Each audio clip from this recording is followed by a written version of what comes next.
Sekolah Dasar Inpres BTN Pemda menutup 2 ruang kelas di sekolah usai 2 siswanya terkonfirmasi positif COVID-19. Akibatnya proses pembelajaran tatap muka dialihkan secara daring.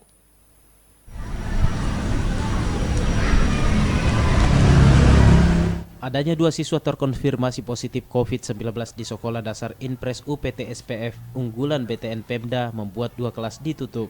Akibatnya siswa yang berada di 2 ruangan tersebut melakukan proses pembelajaran secara daring sejak Senin kemarin. Kepala SD Inpres UPT SPF unggulan BTN Pemda Andi Agusniati mengatakan telah melaporkan kepada Dinas Pendidikan Kota Makassar bahwa ada 2 siswa yang terpapar COVID-19. Siswa tersebut merupakan kelas 5A dan kelas 2A, di mana salah satunya pernah berkomunikasi dengan keluarganya yang baru tiba dari luar Makassar.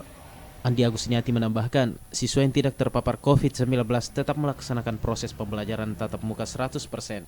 Sebenarnya sih saat ini anak-anak itu sudah pulih kembali, tetapi saya akan koordinasi dulu ke Dinas Pendidikan bahwa kapan untuk dibuka kelas itu, karena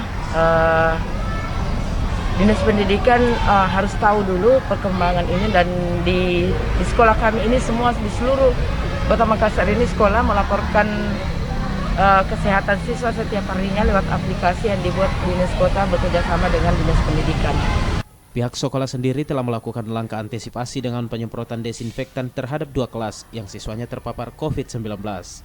Rusmawan Dirara, Solebes TV.